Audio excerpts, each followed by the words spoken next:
আমরা বাদীরা মামলা উদ্যান করলাম, আমরা তাকে মাফ করে দিলাম, বাবার হত্যার ফয়সালা লাগবে না, আমরা তাকে ক্ষমা করে দিলাম। আমরা বুঝছি সে ইচ্ছা করে বাবাকে মারে নাই, ইচ্ছা করে বাবাকে হত্যা করে নাই, ভুলবশত হত্যা হয়ে গেছে, আমরা তাকে ক্ষমা করে দিলাম। আমিরুল মুমিনিন যেন তাকে খালাস দিয়ে দেয়। হযরত ওমর মুস্কি হাসিয়া বললেন, ওমরের আদালত তাকে বেকসুর খালাস দিয়ে দিল। যেহেতু বাদীরা খালাস দিয়েছে, ওমরের আদালতও তাকে মাফ করে দিল।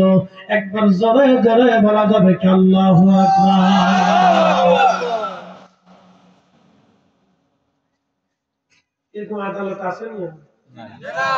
নাই। আপত্তি আর হইতো না টাকা এটা থাকলে আদালত আছে, না থাকলে সব শেষ, টাকা থাকলে বলে লাভ নেই। কার সঙ্গে ওয়াজ করবো? যারা ওয়াজ শুনে তারা কেউ আদালতে বসে না। এই কথা ঠিক আছে না ভাই? যারা ওয়াজ দেয় তারা কেউ আদালতে বসে না। যারা বসে তারা ওয়াজে আসে না, ওয়াজ দেয়ও না, ওয়াজ শুনেও না। কথা কম। যারা আদালতে বসে তারা ওয়াজ দেয়ও না, ওয়াজে আসেও না, ওয়াজ শুনেও না। তারা যদি ওয়াজ শুনতো তাহলে কাজ হয়েছিল। বাংলাদেশের সরকার নজির এটা আমরা সংস্কার করতেছি না, ভোট দিব। সংস্কার করতে হবে একটা, জবাবদিহিতা। বলে জবাবদিহিতা কি? আমরা কোনো দল লাগবে না, একটা পর্যায়ে নিয়ে আসেন।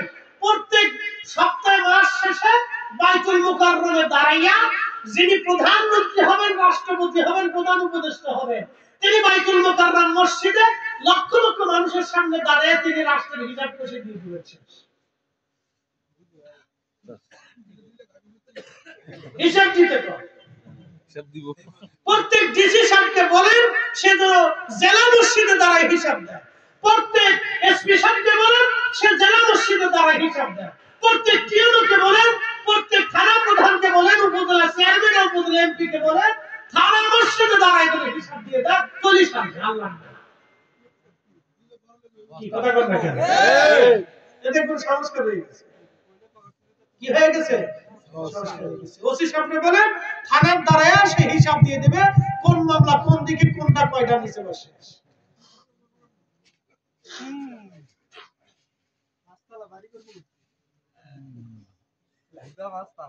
হযরত ওমরের জামানাতে হিসাবের ব্যবস্থা ছিল, তিনি হিসাব নিতেন, হিসাব দিতেন। নামাজে দাঁড়াইছেন, নামাজে একসাথে বলেন আল্লাহু আকবার। আল্লাহু আকবার। কিসে দাঁড়াইছে? নামাজে খুতবা দিবে। এমন সময় যুবক দাঁড়ায়, আমিরুল মুমিনিন দাঁড়ান, খুতবা পড়ে দেন, আমার জবাব দেন। বলে কি জবাব? বলে আপনি যে জুব্বা বানাইছেন, জুব্বার কাপড় কই পেয়েছেন? একসাথে বলবেন আল্লাহু আকবার। আল্লাহু আকবার। কিসের কাপড়? জুব্বার কাপড়।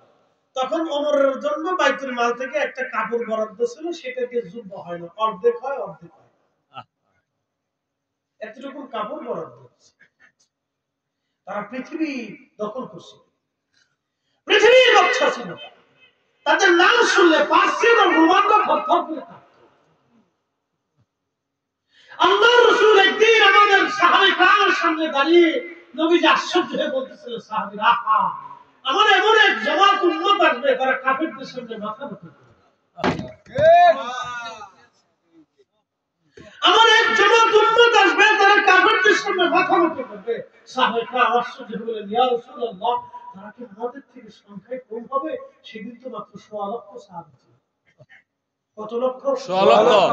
এখন আমরা সারা পৃথিবীতে আছে 200 কোটি মুসলমান। কত কোটি? 200 কোটি। সাহাবী কত লক্ষ? 1.5 লক্ষ। নবীজি বলতেছে, সাহাবীরা আমার উম্মত কাফিরদের সামনে মাথা নত। সাহাবীরা বলেন, ইয়া রাসূলুল্লাহ, উম্মত কাফিরদের সামনে মাথা নত করবে বলেন কি? তারা কি আমাদের থেকে সংখ্যায় কম হবে? নবীজি বললেন, না, তোমাদের থেকে বহু বহু গুণে তারা সংখ্যায় বেশি হবে। সাহাবীরা আশ্চর্য হলেন, ইয়া রাসূলুল্লাহ বলেন কি? এত সংখ্যায় বেশি হওয়ার পরেও তারা কাফিরদের সামনে মাথা নত করবে? বলে হ্যাঁ। বলে কেন ইয়া রাসূলুল্লাহ? নবীজি জবাব দিলেন, সাহাবীরা বলেন, ইয়া রাসূলুল্লাহ, কি জন্য? নবীজি বলে সাহাবীরা, তোমরা যেমন মৃত্যুকে ভয় পাও না, জীবনকে তোমরা গ্রহণ করো না, তোমরা দুনিয়াকে লাথি মেরে মৃত্যুটাকে কবুল করে নাও, যার কারণে তাম পৃথিবীর কাফেররা তোমাদেরকে ভয় পায়। আর আমার এমন এক জগৎ উম্মত আসবে, তারা মৃত্যুকে ভয় পাবে, দুনিয়াকে বরণ করে নিবে, যার কারণে তারা কাফেরদের সামনে মাথা নত করে থাকবে। আজকে সব বাংলা পৃথিবীতে 52টা মুসলিম দেশ আছে। 52 মুসলিম দেশের 52 জন মুসলিম সেনা প্রধান আছে, 52টা বিমান বাহিনী প্রধান আছে, 52 বিগ্রেড কমান্ডো সৈন্য আছে, 52টা ট্যাঙ্ক বাহিনী আছে, 52 ক্ষেপণাস্ত্র ডিভিশন আছে, 52টা কামান ডিভিশন আছে।